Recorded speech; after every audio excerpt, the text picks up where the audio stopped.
I've always had this instinct that tells me when something's not quite right with Mark, my husband of 6 years. It was during one of those calm evenings where the only sound was the ticking of the clock that I first sensed it. Mark sat across from me, lost in his thoughts, staring blankly at his barely touched dinner. "Mark, what's on your mind? You hardly touched your food," I ventured, trying to keep my tone light. He looked up, attempting a smile. "It's nothing, Clara, just tired, I guess." But I knew him too well to believe that. Mark wasn't the best at hiding things. "Come on, spill it. You've seemed off since you walked through the door," I pressed, sensing there was more to it. With a sigh, he ran his hand through his hair. "Okay, it's my mom. She called today." My heart sank a little. Linda, my mother-in-law, was, well, let's just say she had her own way of doing things, often at odds with the rest of us. "What did she want?" I asked cautiously, preparing myself for whatever news was coming. "She wants to see Jake," he replied, mentioning our 4-year-old son. I was caught off guard. It had been years since Linda had shown any interest in us, especially after the falling out we had. I couldn't help but remember the last time we were all together, the way she had a comment about everything from how I dressed to how I should be raising Jake. I tried to keep my tone light. "Wow, that's unexpected. What did you tell her?" Mark shrugged. "I said I talked to you about it."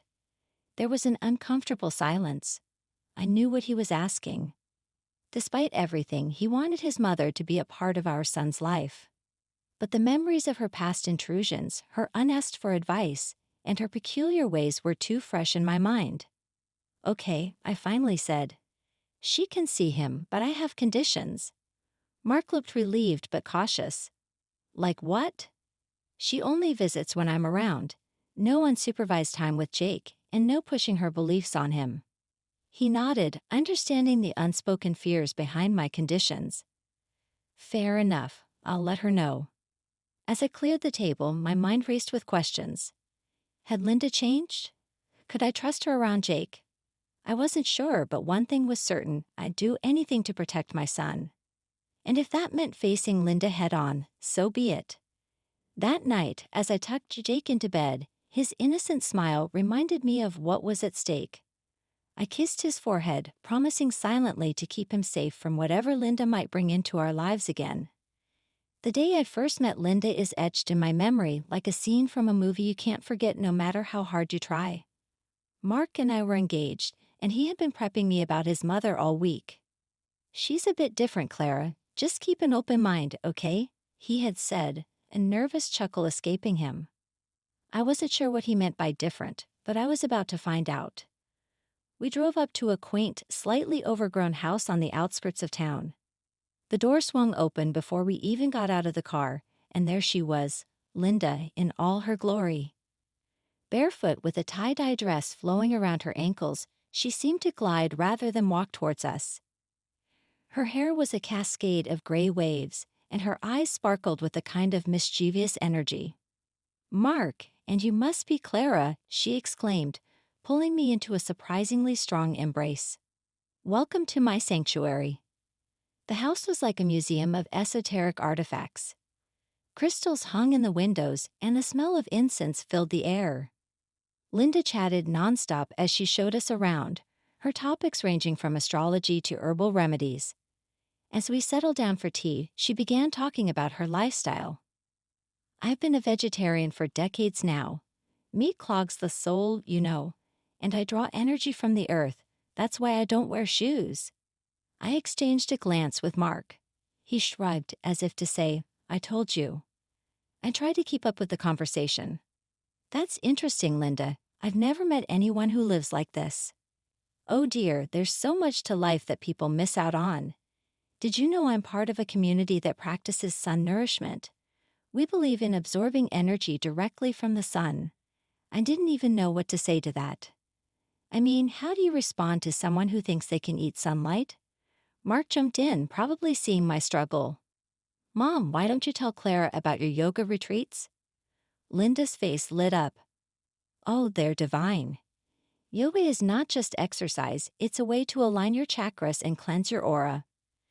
The rest of the visit passed in a blur of Linda's tales about her travels and spiritual awakenings. It was overwhelming, to say the least. On the drive home, I turned to Mark. "Your mom is certainly unique," I said, trying to find the right words. Mark chuckled. "That's one way to put it. You okay?" I nodded, still processing the experience.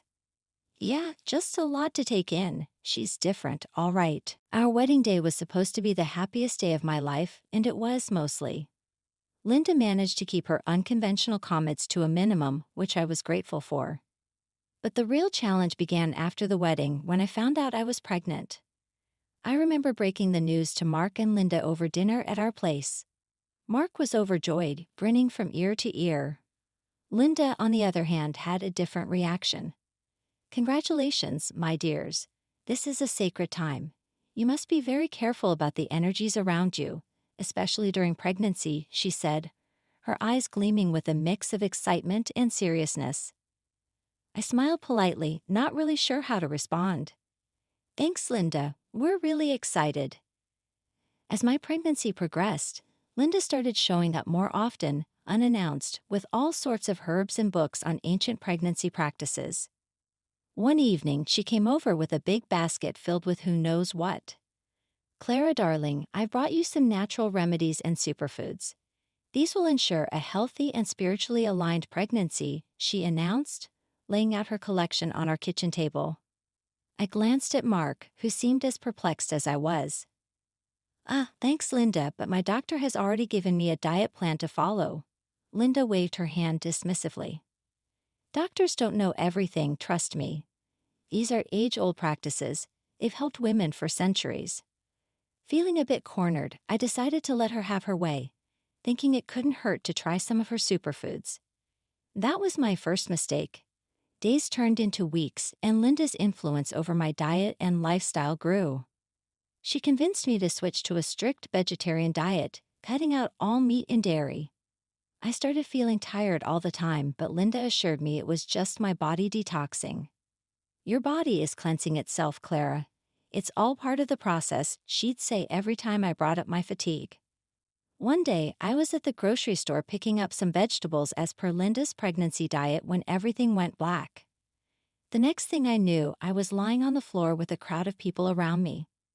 I woke up in the hospital with Mark by my side, looking worried.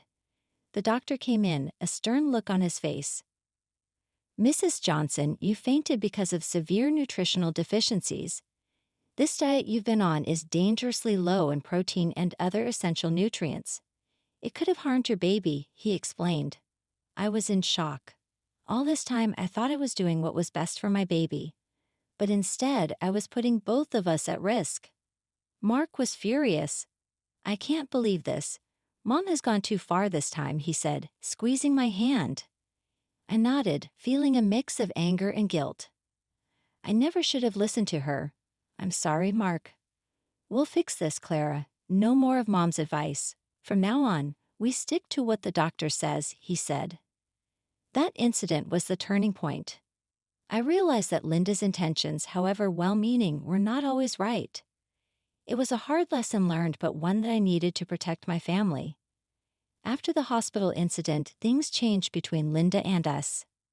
Mark and I decided it was best to limit her influence, especially regarding my health and our baby. But Linda, being who she was, didn't take this lightly. A few days after I was discharged from the hospital, Linda called. I braced myself as I answered the phone. "Clara dear, how are you feeling?" Linda's voice was laced with concern, but I could sense the underlying tension. "I'm better, thanks. The doctor has me on a new diet plan now," I replied cautiously. There was a pause on the other end. "I heard about what happened. I'm just so worried about you and the baby, you know. Conventional medicine doesn't always know best," Linda said. I took a deep breath, trying to keep my voice steady. "Linda, I appreciate your concern, but the doctor was very clear. The diet you suggested wasn't right for me. It put the baby at risk." Linda's tone shifted, becoming more defensive. "I've been studying these practices for years, Clara. I know what I'm talking about. You can't just dismiss ancient wisdom because of one doctor's opinion." I felt a surge of frustration. It's not just an opinion, Linda, I fainted. The baby could have been hurt. I can't take that risk again. There was a heavy silence before Linda spoke again. I just want what's best for you and the baby. You're part of our family now, and it's my duty to share my knowledge. I knew this conversation was going nowhere.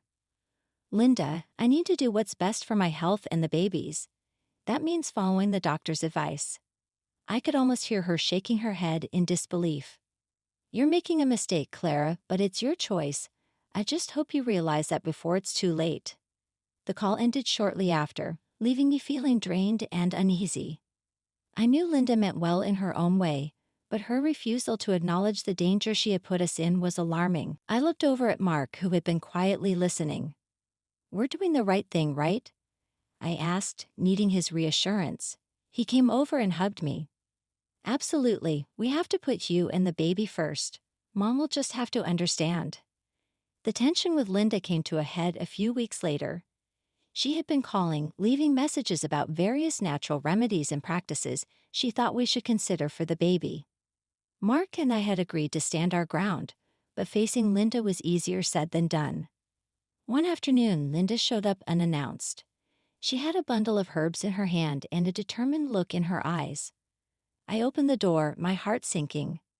Clara, I've brought some herbal supplements for you. They're vital for the baby's development, she said, pushing past me into the house. I closed the door, taking a deep breath. Linda, we've talked about this. I'm following the doctor's advice now. I can't use those. Linda set the herbs on the table, her expression hardening. Clara, you're being closed-minded. These are ancient remedies proven to work for centuries. I could feel my frustration mounting. Linda, I appreciate your help, but what you suggested before was dangerous. I can't risk my baby's health. She turned to face me, her eyes narrowing. I'm only trying to help. You're rejecting valuable knowledge. Do you think you know better than generations of wisdom? Mark walked into the room, sensing the rising tension. Mom, enough. We've made our decision. Clara's health and the baby's safety are our priority. Linda's gaze shifted between us, a mix of anger and disbelief on her face. I can't believe you're choosing to ignore my advice. I'm your mother, Mark, and you, Clara, are carrying my grandchild. I tried to keep my voice calm. Linda, it's not about ignoring you.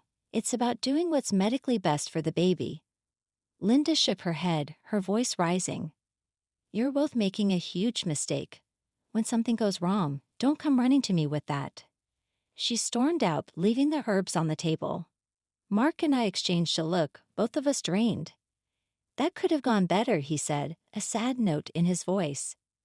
Yeah, but we had to stand our ground, I replied, feeling a mix of guilt and relief. After that day, Linda stopped calling and visiting. It was a painful estrangement, but Mark and I knew we had made the right choice for our family's well-being. And now she has reappeared in our lives after several years of absence. What will happen next? I didn't know. That day Linda came to visit, I felt a mix of apprehension and hope. After Mark relayed her request to see Jake, our 4-year-old, I had agreed, setting my own terms. She could visit, but only in my presence. As she stepped into our home, I braced myself for what was to come.